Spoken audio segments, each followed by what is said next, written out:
The next piece for Trinity initial grade, we have the Merlin's Incantation composed in common time. That's 4 on 4. Welcome to RiTdoh YouTube channel player. This is Supreet CB.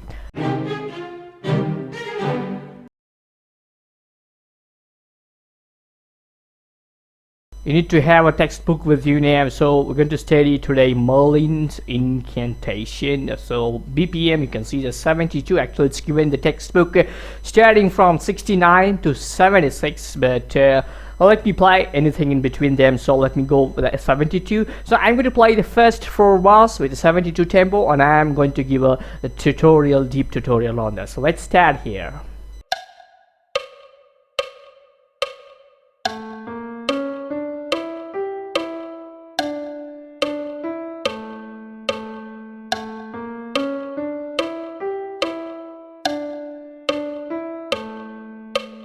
So it was so easy. This was the first 4 bars I played of the first line, and the dynamics you can look at in the notes as well. It's a MP, that means mezzo piano. And if you look at the time sign, this is common time. This isn't like a kind of a C note, that's common time, nothing but there are 4 quarter beats in each bar. Looking for the first bar now, there's a sign you can see, as you see on my screen also. I have symbolized that, so that's you half rest. So I'm not going to play anything on the first 2 beats in right hand. So after 2 beats we have the notes. Can you please identify those notes? So those notes are written on the screen as well. So E, G, E. So bringing E, G, E with your first finger. The finger numbers are also assigned there. Bringing your E with the normal. This is a middle octave for me. So E, and then I have G, of course, 3rd finger, and then come back to E again. So, but if you look at the E and G, it's 8 notes. So you're going to play them 3 and, because 3rd beat you're going to start the E note, and not on the 4th beat you're going to play the G, but on 3 and. That's 3.5. 3 and 4. That's going to how you play right hand. So that's about right hand. We can't say anything much about here. Going for the left hand, look at the first note. The notes you need to identify them. The notes are A. Next you have B flat, because you can see there's a flat sign assigned before left side, left of the B note, you can say. And then you have a C sharp. There's also an accidental. That's called a sharp sign beside the C note. So it's a C sharp. Then you have the D note. The finger assigned for the first A note is 4th finger. So you're going to take A, and then B flat, and then C sharp, and then you're going to play the D. So all are 8 notes. So starting from the first beat, they'll all be played in the first 2 beats of metronome.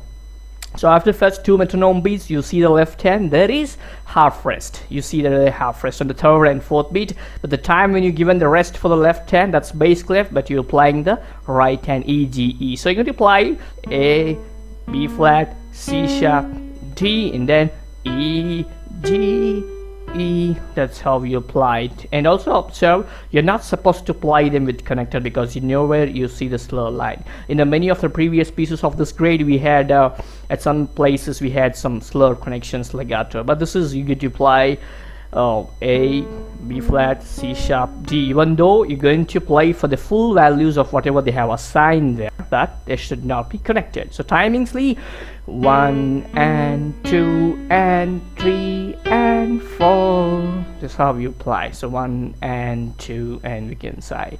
Going for the next part, you see some kind of a different sign there, so nothing to worry about yet. So as you can just need to find out the notes, whatever there are there. So we can divide like in such way that in treble clef you have got only 1 note, and the treble clef, that note is E note. You can say like that. And the bass clef, you have got the D note, and this D should be, you know, this is the same D that's in the middle octave D. So D is there, you play, and the next note is also D, you play. And immediately after the quaver, no, immediate after the, I mean that's a half, that's an 8th note, you know, so that's just a quaver symbol that's been attached to the, you know, the treble clef E note. Yes, that could have been written in a different way also, like the treble clef, what you see that E, that could have been written in the bass clef again, making the whole treble clef rest. That can all be correct. However, we have to follow how the script is. So do you want to play in the first beat, and that's a quarter beat, so don't play anything for 1.5 or something. On the 2nd beat you're going to play again D, but this D is 8 notes, so immediate after 2, that's between 2 and 3, 2.5 beat, you play the E note. So that's 1, 2, and next on 3rd and 4th beat you have the bass clef, same notes that should be played with A and A. You know The finger is easy, fourth finger, because that's assigned on the first bar when you play. So the second bar is 1, 2, and 3, 4. That sounds so easily. Combining the first and second bars, you're going to have 1 and 2 and 3 and 4. 1, 2 and 3, 4. That's about the first two bars. Going for the third bar, nothing to say. You have the same as you had in the first bar. Same thing. 1 and 2 and 3 and 4. 1, 2 and 3, 4. Yeah, the next bar also I played. The next bar is almost similar to the second bar what you played, but only change in the bass clef is in the second bar you play 2 A's quarter note, 2 quarter A notes, but in the fourth bar you play 1 half note A. That's the only change. So that's about the 4 bars. So let me play all the 4 bars with the timings. It's going to sound like.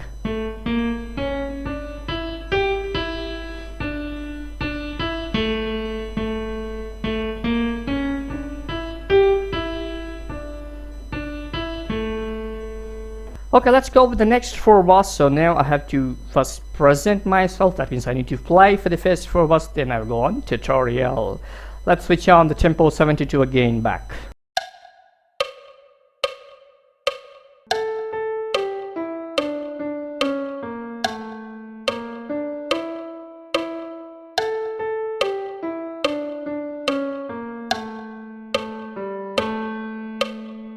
Oh, this is the next, I can say 5th, 6th, 7th and 8th bar I played.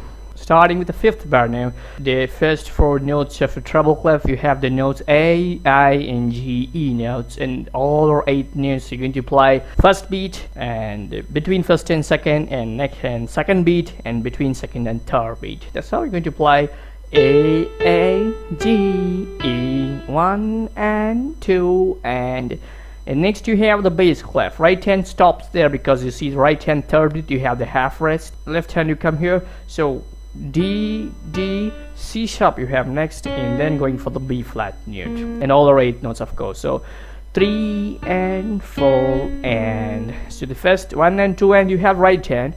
1 and 2 and after and you don't have time, but just I'm showing you. On third you have 3 and 4 and. This is how they need to become, say the numbers, 1 and 2 and 3 and 4 and. That's about the 5th bar. Going for the 6th bar, treble clef, you have again the first 2 beats is a half rest. First 2 beats you're not going to play. Third and fourth beat you have the E and E. Which finger are you going to play? So that should be the first finger on the E, because if you the previous bar, if you look, there's a finger assigned on A note, fourth finger.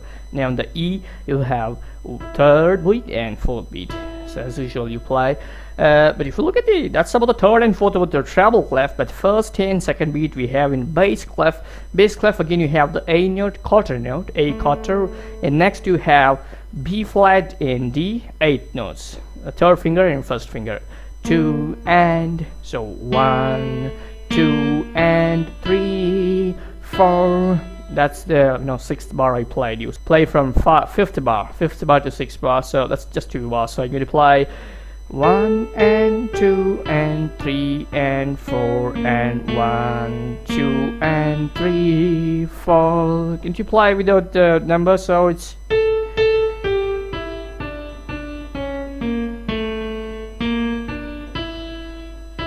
This is about the 6th bar so far we studied now. Going for the next 7th bar. Look at the 7th bar, nothing to say, so that because that's clearly as ditto as how it was in the 5th bar. So I think you don't want me to, I know you don't want me to again spend some time to teach this. So same like A, G, E, and again you have D, D, C sharp and B flat. That's the 7th bar, same timings and everything. Going for the 8th bar, the last bar what I played it now. Treble clef, of course, rest, complete the whole rest. That should be for 4 beat rest. The bass clef, you have the A note or the first beat, and then you have 2 and, because second beat is quaver, and that's why the next third note you see there, the bass clef is a G note. That is also quaver again. So first note you have A, and next again A you have, and next you have G, but that should not be played after a beat. That's just half a beat later. So A, G, A, A, G, and then third beat you have again back to the A note. That should be half note. So that takes, if you play the third beat, that's going to sustain for the whole 4 beat as well. So you're going to play A, G, A. So 1, 2, and 3, 4. Yes, you're going to lift your. And look at the.